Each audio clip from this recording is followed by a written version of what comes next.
Bonjour, bonjour, vous êtes sur le podcast de l'externe. Aujourd'hui, on fait l'item 336 sur les comas non traumatiques.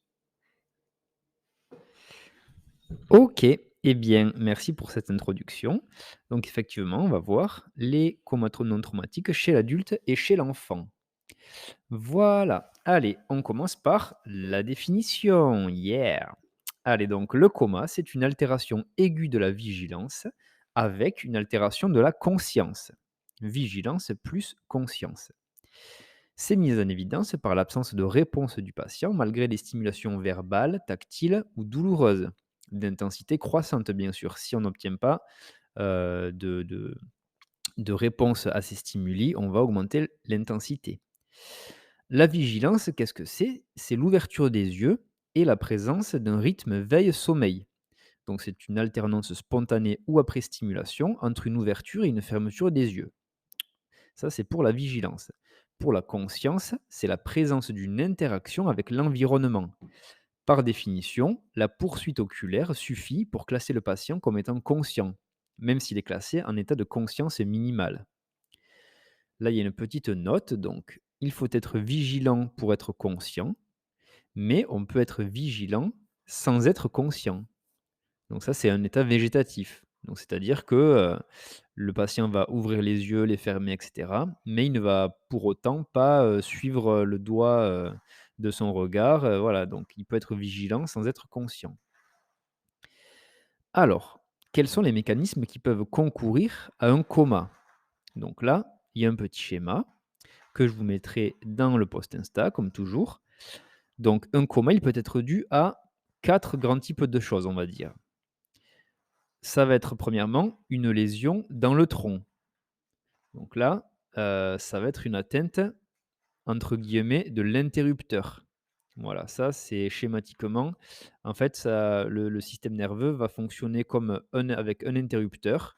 Donc ça, c'est la substance réticulée activatrice ascendante, donc au niveau du tronc cérébral. Il y aura ensuite le réseau et l'ampoule. Le réseau, c'est les 3 voies d'activation qui relient du coup la substance réticulée, directement ou indirectement au cortex. Et ensuite, donc, il y aura l'interrupteur, le réseau et ensuite l'ampoule. Ça, c'est ce qui va, donner l'effet à tout le reste du corps. Ça va être tout simplement le cortex. Donc le coma, on revient au coma et ses différentes causes. Ça peut être dû à une lésion dans le tronc, donc une atteinte de la substance réticulée et donc de l'interrupteur. Ça peut être dû à une atteinte des voies de connexion, donc là, ça va être une atteinte du «réseau» entre guillemets toujours. Ça peut être une atteinte diffuse du cortex, donc autrement dit dans nos petites images, ça va être une lésion de l'ampoule et sinon ça peut être une atteinte diffuse de tout le cerveau et donc de toutes ses structures. Voilà, donc ça peut survenir à différents niveaux.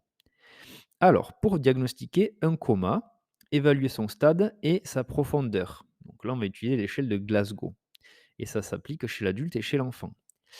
Donc, pour diagnostiquer le coma, comme on l'a dit, c'est une absence de réponse du patient malgré des stimulations verbales, tactiles ou douloureuses chez un patient qui a les yeux fermés et qui semble inconscient. On va s'assurer bien sûr de la présence d'un pouls central, sinon on va prendre ce patient en charge comme s'il avait fait un arrêt cardio-respiratoire. Item qu'on a déjà fait un petit peu plus tôt dans l'année. Donc vous pouvez y retourner le voir si vous avez besoin d'avoir plus d'infos. Ensuite, il faut s'assurer de l'absence de traumatisme. Sinon, on va le prendre en charge comme un coma traumatique. Là, on est sur les comas non traumatiques. On va évaluer la profondeur par l'utilisation de stimulation nociceptive, donc de douleur. On va faire par exemple la pression du lit inguéal des 4 membres. Donc on va appuyer sur l'ongle tout simplement. Et on va faire une pression de la région temporomandibulaire. Donc là, c'est la manœuvre de Pierre-Marie et Foix et donc on va appuyer à l'arrière de la mandibule, c'est voilà, une pression qui est douloureuse. On va réaliser ensuite systématiquement un score de Glasgow. Donc là, petit rappel du score de Glasgow, il va y avoir la réponse oculaire, verbale et motrice. Oculaire, elle est cotée sur 4, verbale sur 5 et motrice sur 6. Donc la réponse oculaire, ça va de ouverture des yeux spontanée, donc là on compte 4. Ouverture des yeux à la demande, on compte 3. Ouverture des yeux à la douleur, on compte 2. Et une absence d'ouverture des yeux à la douleur, on compte 1. C'est le minimum. Pour la réponse verbale, donc on rappelle, c'est jusqu'à 5. Donc le V5 du coup, ça va être un discours cohérent, orienté, voilà, comme toi et moi. Le V4, donc 4 points, ça va être une réponse confuse, voilà, capable de faire des phrases, mais elles seront incohérentes ou inadaptées à la question. Le troisième, donc 3 points, ça va être une réponse inappropriée. Donc là, c'est pas confus, c'est inapproprié, donc capable de dire des mots et pas des phrases. Ça sera aussi incohérent et inadapté, mais c'est quelques mots seulement. Le deuxième, donc le V2, 2 points, ça sera une réponse incompréhensible. Donc là, le patient va faire des sons, des bruits ou va grogner, mais on ne pourra rien comprendre du tout. Et V1, donc le minimum, c'est aucune réponse, même à la douleur. Et enfin, la réponse motrice qui va être cotée jusqu'à 6 points. Donc 6, c'est, une réponse motrice qui est normale à la demande, sur des ordres simples. Donc, voilà: «Serrez-moi la main». Le patient va serrer la main, il a 6. 5, donc là, le patient va localiser la douleur et donc il va faire des mouvements qui sont orientés par rapport à la douleur. Par exemple, voilà, il va repousser le bras si, on lui fait, par exemple, la petite pression derrière la mandibule. Donc là, s'il fait ça, 5. 4 points, ça va être un mouvement, toujours, mais qui est non orienté à la douleur. Donc là, il va retirer le côté stimulé, par exemple, ou il va gigoter. Voilà. Donc il va pas enlever le bras, il va essayer de bouger pour, essayer voilà, de s'éloigner de la source, douloureuse. 4 points. Pour M3, donc 3 points, ça va être une flexion stéréotypée. Donc c'est ce qu'on appelait anciennement la décortication. Donc là, c'est à la douleur, voilà, il va avoir une flexion des membres. M2, donc 2 points, ça va être l'extension stéréotypée pour le coup. C'est ce qu'on appelait avant la décérébration ou l'enroulement. Donc là, le patient va au contraire, avoir ses membres en extension.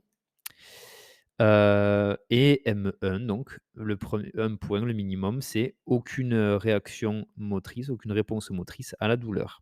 Donc si vous avez bien suivi, le résultat minimum, c'est 3 au Glasgow et le maximum, c'est, 4 plus 5 plus 6, donc 15. Voilà. Allez, les modalités de réalisation de l'examen neurologique d'un patient dans le coma. Bon, ça va bien sûr pas se faire comme chez un patient éveillé, donc on va adapter cet examen neurologique. Eh bien, on va commencer par les stimulations nociceptives du coup, voilà, pour obtenir la meilleure réponse motrice possible qu'on va coter du coup pour, évaluer le Glasgow. On va faire ensuite l'état des pupilles. Excusez-moi, un petit peu d'allergie là aujourd'hui. Alors, pour l'état des pupilles, on va faire le réflexe photomoteur. Donc si, à l'éclairement de la pupille, on a un myosis, on va pouvoir s'orienter vers un toxidrome opioïde, par exemple. Voilà, une intoxication aux opioïdes. Si on a une mydriase unilatérale, ça traduit un engagement temporal jusqu'à preuve du contraire. Voilà. Une mydriase bilatérale, par contre, donc là, ça peut être un toxidrome aux antidépresseurs tricycliques ou une atteinte neurologique sévère. Voilà, donc ça n'oriente pas vers la même chose. Si on a des mouvements oculaires, on va regarder ça. Donc si on va regarder si l'axe des 2 yeux est globalement parallèle, voilà. En réalité, il y a une légère exophorie, donc les 2 yeux qui vont regarder légèrement, de part et d'autre. Si on a une perte de ce parallélisme, on va évoquer une lésion du tronc cérébral. Voilà, donc là, par exemple, une thrombose du tronc basilaire, ça c'est ce qui arrive le plus souvent, ou un hématome du tronc. Voilà, ça peut être, des causes d'asymétrie, enfin de perte de parallélisme entre les 2 yeux. Si, on a des mouvements on va regarder ensuite si on a des mouvements pendulaires des globes oculaires. Donc là, des mouvements lents et réguliers de gauche à droite et de droite à gauche. Ça c'est pas localisateur, et c'est souvent associé à un coma de profondeur intermédiaire. Voilà, si c'est un coma profond, il y aura pas de mouvement, des globes oculaires. Et ensuite, on va regarder au mouvement oculaire si on a une paralysie du 6 unilatérale ou bilatérale qui n'est pas localisatrice toujours. Ça dépend en fait de la longueur du trajet du nerf et donc ça va plutôt orienter vers une HTIC, une hypertension intracrânienne. OK, donc ensuite pour, les éléments d'orientation clinique et anamnestique devant un coma.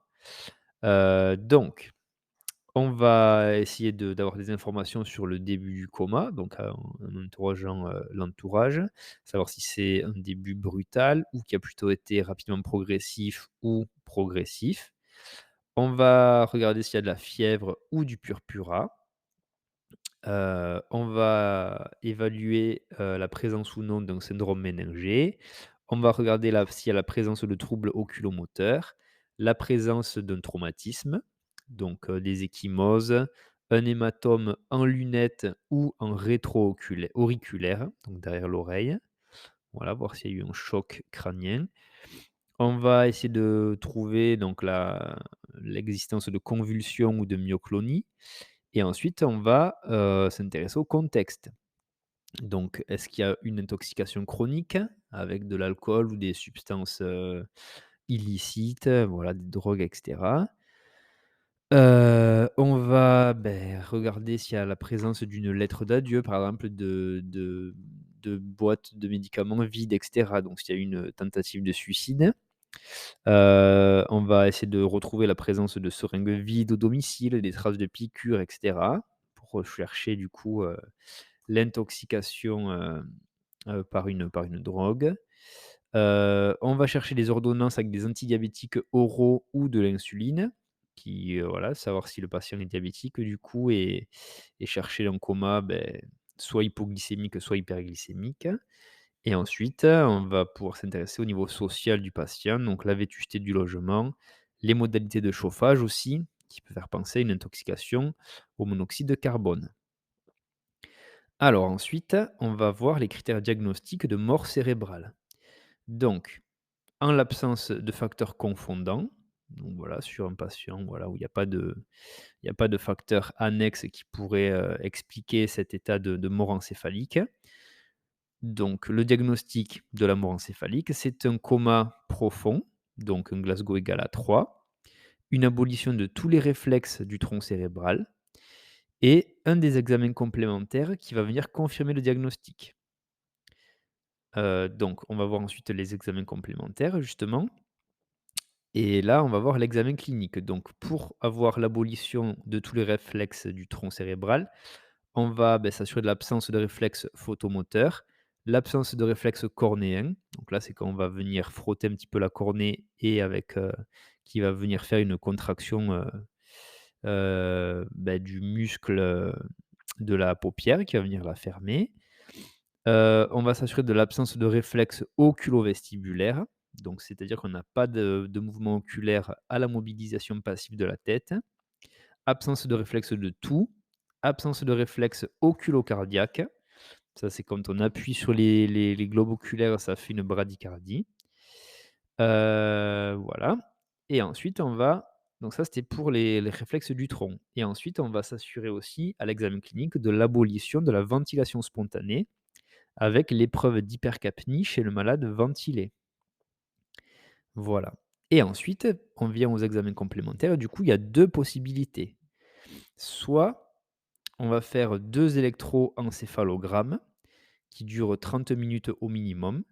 On va les faire à 4 heures d'intervalle les 2, à amplification maximale et on va le faire, dans certaines conditions de réalisation. Du coup, il faut que le patient ait une température centrale de plus de 35 degrés, donc qu'il ne soit pas en hypothermie et que ses toxiques soient négatifs, notamment les barbituriques. Voilà. Donc ça, c'est pour les 2 électroencéphalogrammes. Sinon, comme autre examen complémentaire, on va faire un examen d'imagerie avec une injection de produits de contraste. Donc là, on va faire une angiographie des 4 axes, un angioscanner et une absence de visualisation, donc d'opacification des artères intracérébrales. Voilà. Donc comme petite note, on nous rajoute que, bien que le passage en mort encéphalique s'accompagne souvent d'un diabète insipide, sa présence ne fait pas partie des critères. Le diagnostic de mort encéphalique permet de signer le certificat de décès. Voilà. Voilà pour le diagnostic de mort encéphalique.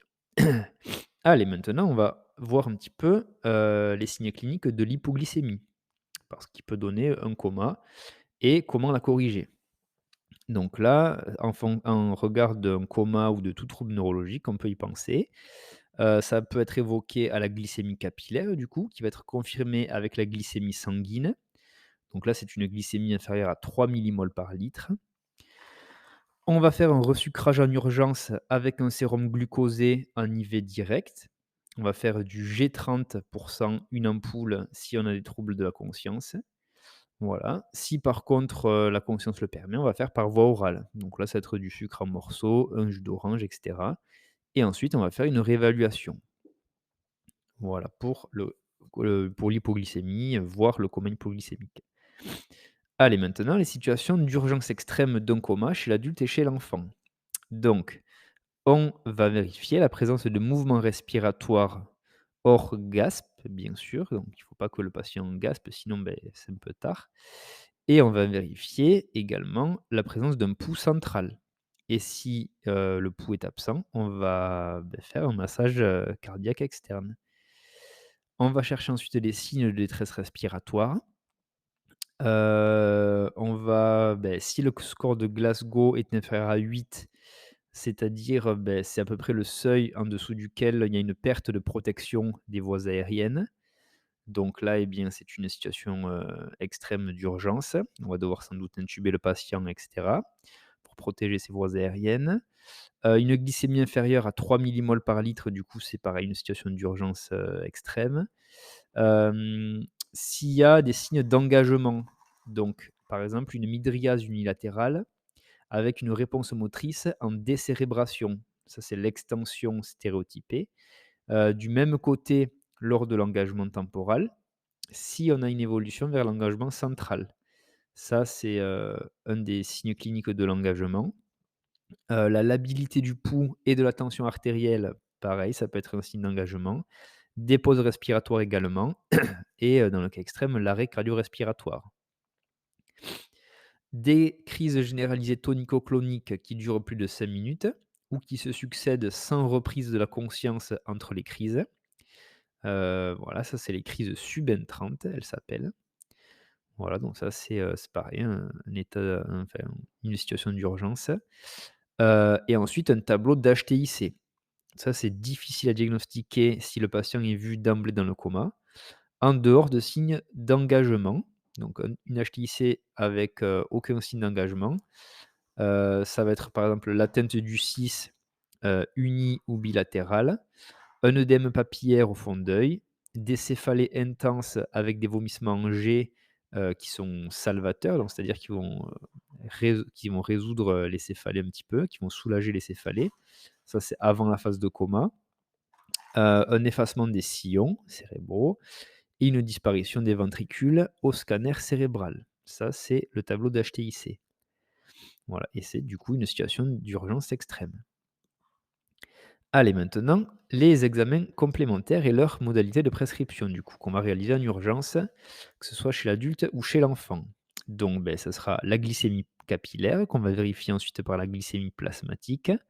Ensuite, on va faire un ionogramme standard avec une natrémie, calcémie, urée et créatinine. On va faire les gaz du sang, un bilan hépatique. On va discuter du coup de l'analyse toxicologique sang et urine, en fonction du contexte, de l'anamnèse. Donc là, on peut prévoir des prélèvements à visée conservatoire pour une analyse secondaire en fonction du contexte médico-légal. Heu, Ensuite, on va faire une imagerie, donc un scanner cérébral en urgence, si on a des signes de localisation et si on a un coma possiblement traumatique. Donc là, c'est si on va suspecter, par exemple, une hémorragie méningée, si on va suspecter un AVC ischémique, mais dans ce cas, on va préférer l'IRM cérébral si c'est disponible. Et ensuite, si aussi on a un coma, sans cause évidente ou une absence d'amélioration après la prise en charge qui serait, a priori adaptée. Voilà, donc là, on va chercher sur l'imagerie si on n'a pas, de cause possiblement traumatique.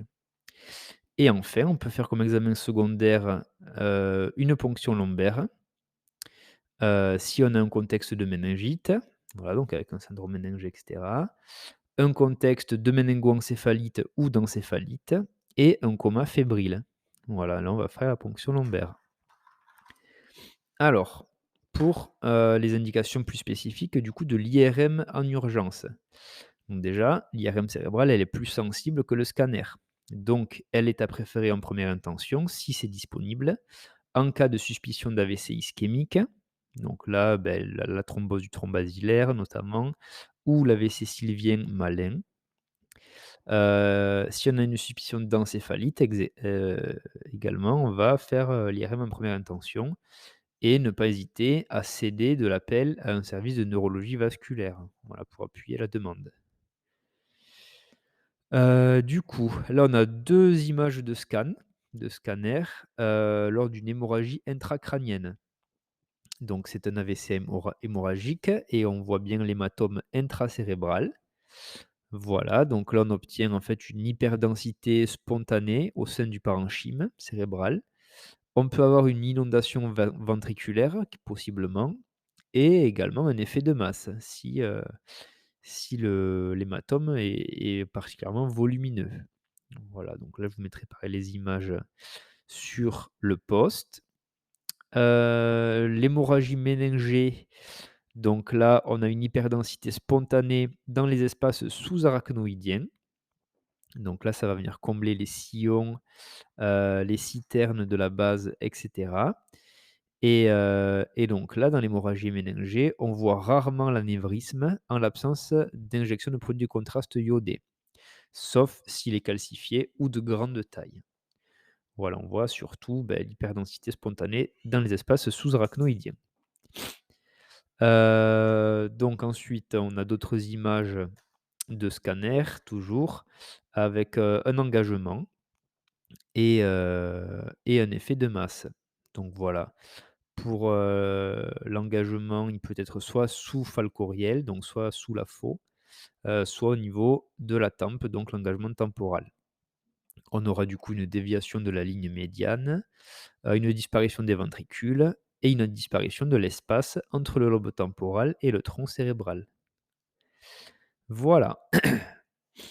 Alors du coup, maintenant, on en vient aux principales causes de coma non traumatique chez l'adulte et chez l'enfant. Donc on l'a un petit peu évoqué déjà, ça va être surtout des petits rappels. Donc il y a des causes d'abord lésionnelles et ensuite les causes non lésionnelles. Donc pour les lésionnelles, il y a d'origine vasculaire, donc ça pourrait être des hémorragies méningées, un hématome intracérébral, un AVC ischémique, donc là, la thrombose du tronc, l'AVC sylvien malin, voilà, qui va causer un coma, une thrombophlébite cérébrale également, voilà pour les causes vasculaires. Ensuite, on va voir les causes, infectieuses du coup du système nerveux central. Donc là, ça va être, les méningites, les méningoencéphalites ou les encéphalites et les abcès cérébraux. Voilà pour les causes lésionnelles, grosso modo. Ensuite, les causes non lésionnelles, elles vont être plutôt d'origine métabolique, endocrinienne, carentielle, de sevrage ou des intoxications. Voilà, ou même après d'épilepsie.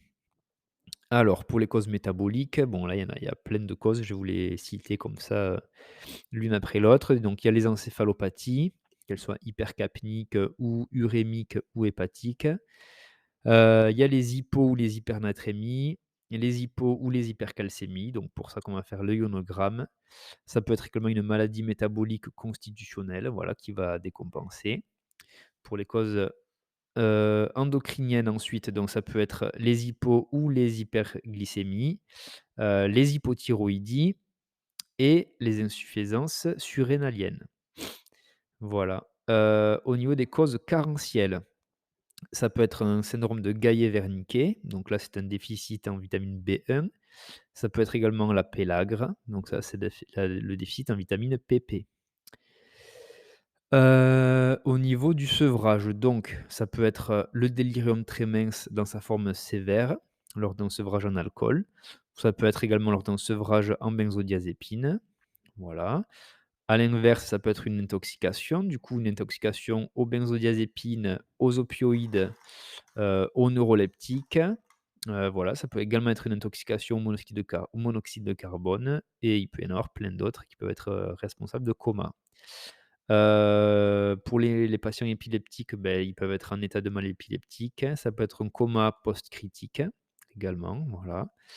Et enfin, les HTIC peuvent être aussi responsables de coma.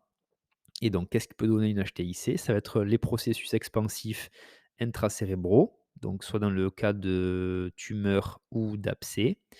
Ça peut être également une thrombophlébite cérébrale, donc qui correspond aussi à une lésion vasculaire, mais qui pourra donner du coup une HTIC.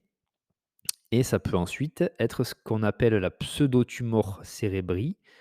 Donc ça, c'est un terme latin qui définit en fait l'hypertension intracrânienne bénigne. Voilà. Mais du coup qui peut donner un coma. Petite note, parfois un coma traumatique peut prendre l'apparence d'un coma non traumatique, donc il faut toujours se méfier. Donc c'est pour ça qu'il faut bien rechercher, tous les signes, cutanés notamment, qui pourraient, expliquer une lésion au niveau, du crâne. Et ensuite un bas débit sanguin cérébral d'origine systémique, donc dans l'état de choc, peut se révéler par exemple par un coma non traumatique. Voilà. Alors, la prise en charge symptomatique initiale et la correction d'une hypoglycémie. Donc là, c'est la prise en charge, voilà, vraiment la plus précoce au niveau de l'arrivée, aux urgences. Donc bien sûr, il va falloir faire une libération des voies aériennes, des urgences, je précise, ou en préhospitalier. Donc, il va falloir faire une libération des voies aériennes. Donc, mettre le patient en position latérale de sécurité, retirer le corps étranger, s'il y en a un de présent, un retrait des prothèses dentaires et la mise en place d'une canule de Guedel. Voilà. Si on a une saturation inférieure à 92, on va faire une oxygénothérapie. On va mettre en place une perf avec du sérum physiologique. Voilà, et on va évaluer ensuite la nécessité d'administrer un antidote. Donc, si on a une hypoglycémie, eh bien, on va administrer du sérum glucosé et pas du NaCl. Donc là, on va utiliser du G30 en IV. Si on a une intoxication aux benzodiazépines, l'antidote, c'est le flumazénil en intraveineuse. Si on a une intoxication aux opioïdes, donc tout ce qui est morphinique et cetera, l'antidote, ce sera la naloxone en IV. Voilà, donc benzodiazépine, flumazénil, opioïde, naloxone. Heu et ensuite, on va mettre en place un monitorage adéquat. Donc là, un électrocardioscope, une, SpO2, une PNI, voilà, si besoin. Et ensuite appeler à l'aide si, c'est trop compliqué de le gérer tout seul et donc là, on va appeler l'aide du réanimateur ou du SAMU. Voilà pour, les mesures thérapeutiques associées, des principales complications. Donc là, c'est la dernière partie.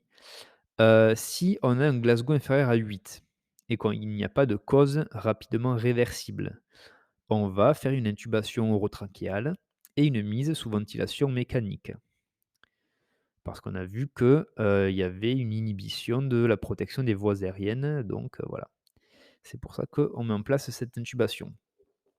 Ensuite, il va falloir maintenir l'homéostasie du patient avec la prévention des axos. Donc ça, qu'est-ce que c'est? Ça va être le maintien de la glycémie normale, le maintien d'une température normale. Il faut éviter l'hyperthermie, mais également l'hypothermie. On va maintenir la tension artérielle normale. Il faut à tout prix éviter l'hypovolémie, voilà, pour qu'il y ait pas de diminution du flux sanguin, cérébral. On va contrôler l'anatrémie et la PaCO2, voilà, et ensuite on va éviter l'hypoxémie. Et donc là, pour l'hypoxémie, on va, préférer la perfusion de sérum physiologique, qui sera donc isotonique, à la perfusion de glucosé, qui va être, un peu hypotonique. Ça, c'est pour la perfusion de base. Voilà, et on va ensuite mobiliser en prévention, on va mobiliser le patient et faire une prévention des complications du décubitus. Voilà, voilà, pour éviter du coup, la thrombophlébite, le P et cetera.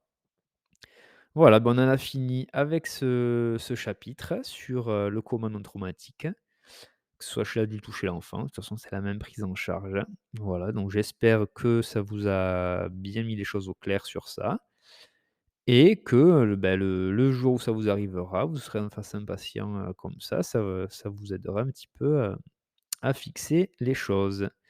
Voili voilou. Bon, je vous souhaite, une bonne journée de travail et à bientôt pour le prochain épisode. Ciao, ciao.